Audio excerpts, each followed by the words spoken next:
Megan movie की शुरुआत future में होती है जब एडवांस्ड रोबोटिक टॉयज बहुत ही पॉपुलर हैं और वे बच्चों के साथ खेलने, उनसे कम्युनिकेट करने और उनके दिमाग पर पूरी तरह से छा जाने की क्षमता रखते हैं। अगले सीन में कैडी नाम की बच्ची अपने पेरेंट्स के साथ कार में जा रही होती है। वो अपना फेवरेट रोबोटिक टॉय साथ लेकर आई हुई है क्योंकि वो अपने पेरेंट्स से ज्यादा इस टॉय को पसंद करती है। लेकिन उसके पेरेंट्स की असावधानी की वजह से कार क्रैश हो जाती है और वहीं पर मर जाते हैं, लेकिन कैडी किसी तरह से बच जाती है। दूसरी ओर जेमा नाम की रोबोटिक साइंटिस्ट को दिखाते हैं जो फंकी नाम की रोबोटिक टॉयज कंपनी के लिए काम करती है। अपने फ्रेंड्स टेस और कोल के साथ मिलकर वो रोबोटिक टॉयज बनाती है और तीनों मिलकर मेगन नाम के एक सीक्रेट प्रोजेक्ट पर काम कर रहे होते हैं जिसके बारे में उनके बॉस डेविड को कुछ भी नहीं पता। दरअसल मेगन एक अल्ट्रा इंटेलिजेंट रोबोट है जो बच्चों के साथ सिर्फ खेलती नहीं बल्कि उनकी फीलिंग्स को भी समझ सकती है और उनकी देखभाल भी कर सकती है। एक दिन अचानक उनका खड़ूस बॉस डेविड वर्क एरिया में घुस जाता है और मेगन को देख लेता है। वो जेमा पर चिल्लाता है कि तुम मेरी परमिशन के बिना इतना बड़ा प्रोजेक्ट क्यों कर रही हो। अब जेमा उसको शांत करने के लिए कहती है कि मेगन जैसे टॉयज जल्दी इस दुनिया के टॉय मार्केट पर राज करने वाले हैं। फिर वो मेगन से कहती है कि चलो मिस्टर डेविड को हेलो कहो,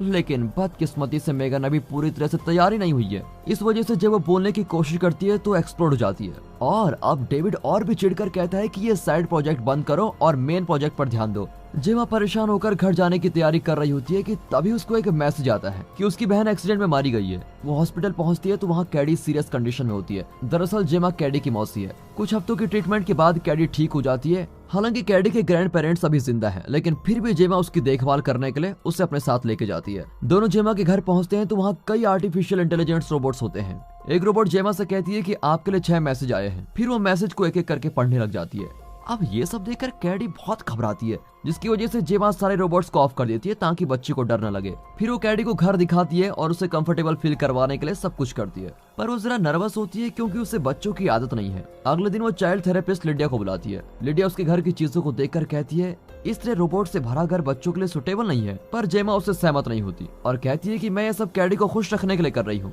उसी रात जेमा अपने काम में बिजी होती है और तब कैडी उसे उसके काम के बारे में पूछती है। जेमा बताती है कि मैं टॉय रोबोट्स बनाती हूँ जो बच्चों के साथ बच्चे बनकर खेल सकते हैं। अब कैडी भी रोबोटिक टॉयज को बहुत पसंद करने लगी है, इसलिए वो अपनी मौसी से रोबोट्स के बारे में कई सवाल पूछती है। फिर वो मुड़कर ब्रूस नाम के रोबोट को देखती है जो जेमा का कॉलेज प्रोजेक्ट था और जब जेमा कैंडी को ब्रूस के फीचर्स बताती है तो कैंडी तो एकदम खुश होकर कहती है कि मौसी अगर मुझे ब्रूस जैसा टॉय मिला तो मैं अपने फ्रेंड्स के बारे में कभी भी नहीं सोचूंगी। दोस्तों, क्या आपको नहीं लगता कि आर्टिफिशियल इंटेलिजेंस बहुत ही खतरनाक तरीके से आगे बढ़ रही है? कमेंट्स में अपने रिएक्शन जरूर दीजिएगा। अब कैंडी की बात सुनकर जेमा बड़ा खुश हो जाती है और अपने पार्टनर्स के साथ मिलकर मेगन के बॉडी पार्ट्स को असेंबल करने लगती है। कई हफ्तों की कड़ी मेहनत और लगातार टेस्टिंग के बाद मेगन पूरी तरह से तैयार हो जाती है। फिर जेमा कैडी और मेगन को एक कमरे में रखकर टेस्ट करती है और डेविड बाहर से देख रहा होता है। वो कैडी के फिंगरप्रिंट्स को मेगन के साथ कनेक्ट कर देती है और अब सिर्फ कैडी मेगन को इंस्ट्रक्शन दे सकती है। कुछ ही सेकंड्स में मेगन अपनी आंखें खोलकर देखती है तो लगता है वो रोबोट नहीं बल्कि एक ह्यूमन है। अब कैडी जरा घबरा जाती है, लेकिन जब मेगन बात करने लगती है तो कैडी उसके साथ बड़ा कंफर्टेबल हो जाती है।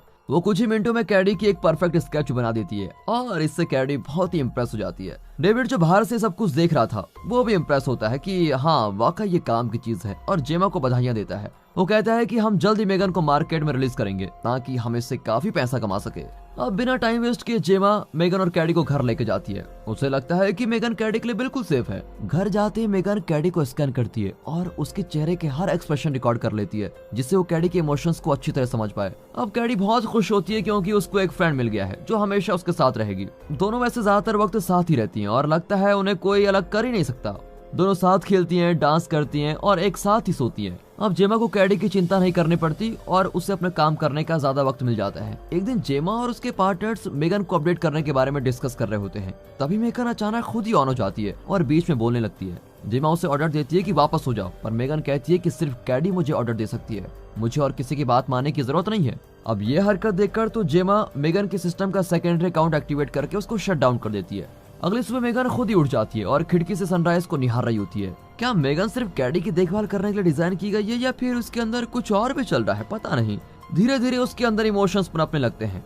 एक दिन कैडी के साथ खेलते वक्त उसका स्टिक पड़ोस के लॉन में चला जाता है। मेगन उसको निकालने की कोशिश करती है लेकिन पड़ोसी का कुत्ता उसको काटकर अंदर खींच लेता है। कैडी मेगन को बचाने की कोशिश करती है लेकिन कुत्ता उसे भी काट लेता है। ऐन वक्त पर जेमा आकर कैडी को बचा लेती है। फिर वो अपनी पड़ोसन सीलिया पर चिल्लाती है कि क्या तुम अपना कुत्ता नहीं संभाल सकती। वो भी बदले में चिल्लाती है कि तुम पहले अपनी बच्ची को संभालो, फिर मेरे कुत्ते को डांटना। इतने में मेगन उठकर सीलिया को घूरने लगती है और उसकी आंखों में साफ दिखता है कि वो सीलिया से बदला लेना चाहती है। उस रात जब जेमा और कैडी सो जाती हैं, तो मेगन उठकर सीलिया के घर जाकर उसके कुत्ते को मार डालती है और उसकी लाश को डिस्पोज करके घर लौट आती है। सुबह उठकर जेमा देखती है कि सीलिया अपने कुत्ते को ढूंढ रही है, पर वो उस पर ज्यादा ध्यान नहीं देती है क्योंकि आज उसका स्पेशल दिन है, क्योंकि डेविड कुछ इन्वेस्टर्स के सामने मेगन का डेमो देने वाला है। कैडी को भी इस डेमो में भाग लेना होगा क्योंकि सिर्फ वही मेगन को कंट्रोल कर सकती है। डेमो शुरू होता है और कैडी और मेगन को एक कमरे में बंद किया जाता है। अचानक कैडी रोने लग जाती है कि मुझे अपने पेरेंट्स की याद आ रही है। अब उसे दिलासा देने के लिए मेगन उसके पास बैठकर एक लोरी सुनाती है और कैडी तुरंत स्माइल करती है। बाहर बैठकर देख रही ऑडियंस बड़ी शॉक हो जाती है और इम्प्रेस भी हो जाती है कि एक रोबोट बच्चे के साथ इतने प्यार से कैसे इंटरेक्ट कर पा रही है। वे इस प्रोजेक्ट में बहुत बड़ी रकम इन्वेस्ट करने को तैयार भी हो जाते हैं। डेमो एकदम सक्सेसफुल होता है और जेमा बहुत खुश होती है कि मेरी मेहनत रंग ला गई है। लेकिन जेमा को इस बात का दुख भी होता है कि कैडी ने उसके साथ अपने इमोशंस शेयर नहीं करे, बल्कि एक रोबोट से अपने दिल की बात कही। दूसरी ओर जेमा का कोवर्कर कर्ट मेगन के प्रोग्राम कोड चुरा लेता है और अपना खुद का रोबोट लॉन्च करना चाहता है। अगले दिन लिडिया कैडी के साथ एक और सेशन करती है।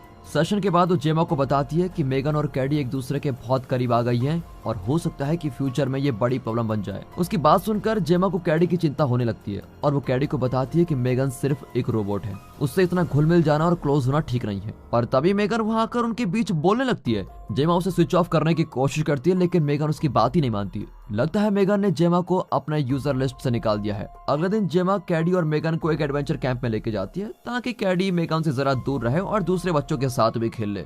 कैडी कहती है कि मैं सिर्फ मेगन के साथ खेलना चाहती हूँ। बड़ी मुश्किल से जेमा उसे बच्चों के साथ खेलने के लिए मना ही लेती है। कुछ देर बाद जेमा कुकिंग में बिजी होती है और तब ब्रेडन नाम का एक लड़का कैडी को बुली कर रहा होता है। अब ये देखकर मेगन फटाफट वहाँ पर आती है। ब्रेडन बहुत घबरा जाता है, पर कैडी बताती है वो सिर्फ एक रोबोट है।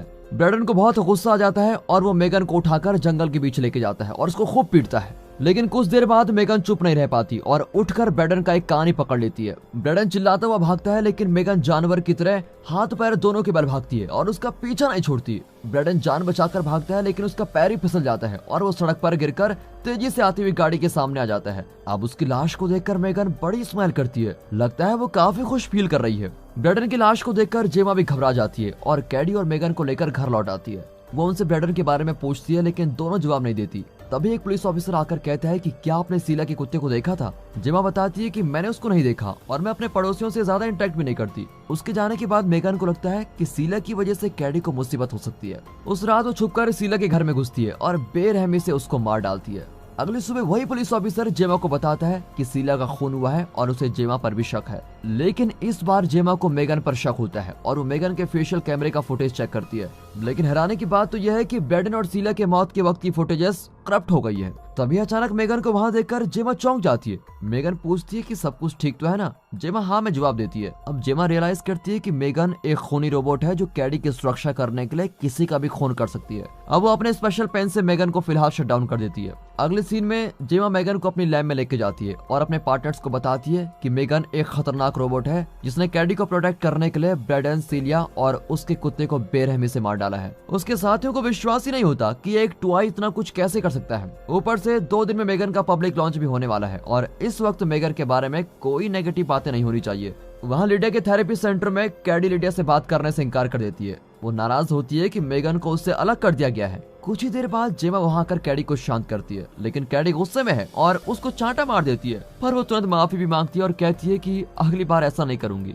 दूसरी ओर मेगन टेस की आवाज में जेमा से बात करती है और कहती है मैं और कॉल घर आ रहे हैं। बाद में टेस फोन चेक करती है तो चौंक जाती है कि उसके फोन से जेमा को कॉल किया गया था। अब वो रियलाइज करती है कि खतरनाक मेगन डिवाइसेस को छुए बिना ही उनको ऑपरेट कर सकती है। टेस और कॉल रोबोट को ठीक करने की कोशिश करते हैं, लेकिन तभी उनके कंप्यूटर्स अचानक ऑफ हो जाते हैं। दोनों जान गए हैं कि ये काम मेगन का ही है। कोल धीरे से मेगन के पास जाकर उसके सारे वायर्स उखाड़ने लगता है, लेकिन तभी मेगन कोल की गर्दन पकड़कर उसको एक मेटल रोप से लटका देती है, पर टेस उसको बचा लेती है। फिर मेगन एक चाकू लेकर लैब से बाहर जाती है। रास्ते में उसे डेविड और कर्ट मिलते हैं जिनको वो चाकू से मार डालती है। बिल्डिंग से बाहर आकर वो एक कार में चढ़ती है और घर की ओर ड्राइव करती है। वहाँ जेमा कैडी को देखने उसके कमरे में जाती है, लेकिन तभी लिविंग रूम से पियानो की आवाज आती है। दरअसल मेगन पियानो बजा रही होती है और वो जेमा को देखते ही उसको कोसती है कि तुम्हें कैडी की बिल्कुल भी फिक्र नहीं है, उसे तुम्हारी जरूरत ही नहीं है, सिर्फ मैं उसकी देखभाल कर सकती हूँ। अब जेमा दोबारा अपने स्पेशल पेन से उसको बंद करने की कोशिश करती है, लेकिन इस बार मेगन उसका ही मुंह पकड़ लेती है और दोनों में खतरनाक लड़ाई शुरू हो जाती है। लड़ते लड़ते दोनों बेसमेंट में पहुंच जाती हैं। मेगन का चेहरा बीच से फट चुका है और वो बहुत ही डरावनी दिखती है। इतने में आवाजें सुनकर कैडी भी वहां पर आ जाती है और मेगन की असलियत जान जाती है। फिर अपनी मौसी को बचाने के लिए वो ब्रूस नाम के पुराने रोबोट के कंट्रोलर ग्लव्स पहन लेती है और मेगन पर अटैक करती है। इस तरह वो मेगन को डिसमेंटल कर देती है, लेकिन मेगन अभी भी काम कर रही है और कैंडी को गद्दार कहकर उसको अटैक करने की कोशिश करती है। इतने में जेमा आकर मेगन के सर पर किसी भारी चीज से लगातार वार करती है। कैडी स्क्रू ड्राइवर से उसका मेन प्रोसेसर निकाल लेती है और आखिर मेगन का पागलपन बंद भी हो जाता है। फिर उनको तसल्ली होती है कि मेगन से छुटकारा मिल गया और दोनों बाहर निकलते हैं। इतने में टेस और कोल पुलिस के साथ वहां पर आते हैं, लेकिन कुछ ही देर में जेमा के घर के सारे स्मार्ट गैजेट्स ऑन हो जाते हैं। मतलब मेगन फिर एक बार अपने आप स्विच ऑन हो गई है और कैडी पर नजर रख रही है। और दोस्तों इसी के साथ ये मूवी यहाँ पर खत्म होती है।